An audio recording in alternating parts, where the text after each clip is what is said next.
My god, it is so hot out, you guys.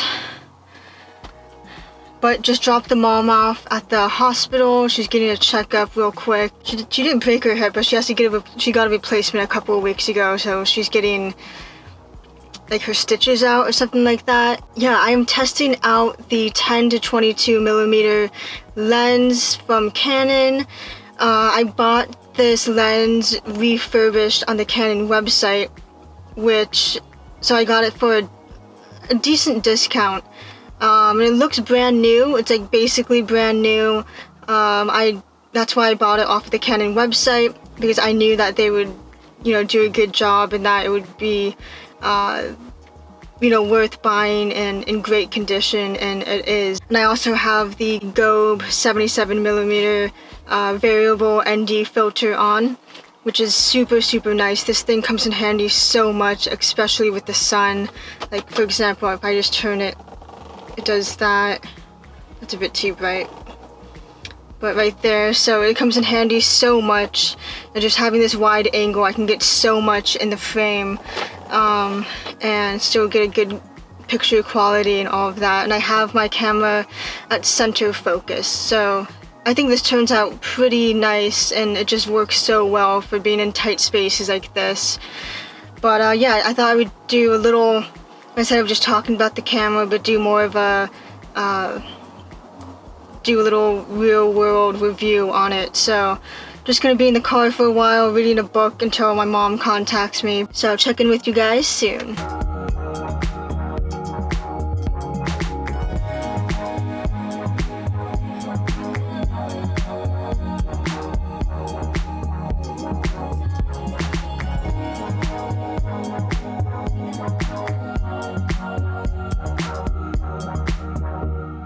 Alright, what did you guys think about that? Did it look good? I have found that this lens is super fun to film with and very convenient. As you saw in the clips from inside the car, it could easily get me, and it also got my mom and I both in the car, which is just very, very convenient.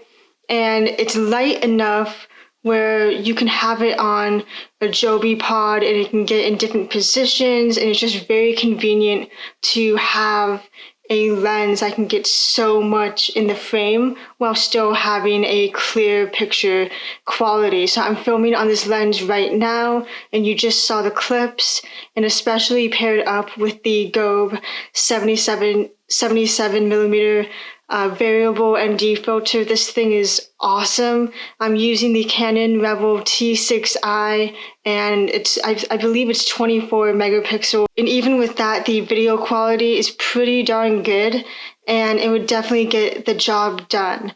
Now, the only downside that I found with this lens is that when you are in certain situations and it has to focus on you, like if you use face tracking, that I find even with a external microphone, you can hear the autofocusing mechanism going off, and it can be a little bit distracting. But using a external microphone, it does reduce it quite a bit. I use one center focus point when I do video, so I also find that helps. As long as you have you in the middle of the frame, then I find that the center autofocus works very well, and also helps reduce the noise of the autofocus system going off during video. But that's one of the biggest downsides about this lens.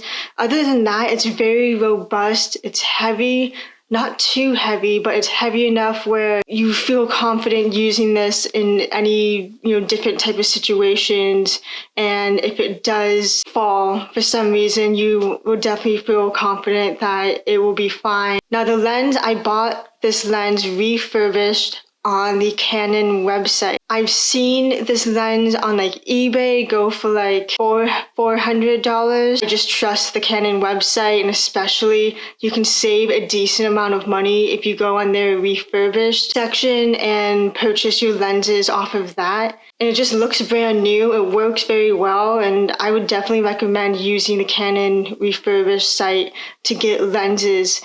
I paid for this lens around, I think, a total of $500, which I think brand new, this lens retails for $700 if I'm correct. And the reason why I got this lens instead of the 10-18, the 10-18, it's f4.5 to 5.6, and this is 3.5 to 5.6. So having that extra stop is, for me, very important. It just, especially when you're doing photography in low light. I've been using the kit lens for the past 2 years, and having the f3.5, you can get a lot of decent photos even in low light, and pretty sharp photos if you know what you're doing in Lightroom and exporting to Instagram and that. So I'm used to having that f3.5, and for the price, I feel like it's really good. Even though this lens does not have image stabilization, I feel like with the wide angle lens, from what I've been seeing and how I've been using it, you don't really need image stabilization. Like, it's not a really big deal. If you do want a more budget-friendly lens, go with the 10-18 because it does have a silent autofocusing system, and it's around $200 compared to $500. So if you are in a budget, definitely go for that. But this version, I did my research and I just find that this has a very clear image and just is very robust and is perfect for what I want it to do. Yeah, I hope you guys enjoyed this video. Let me know if you are interested in getting a wide angle lens.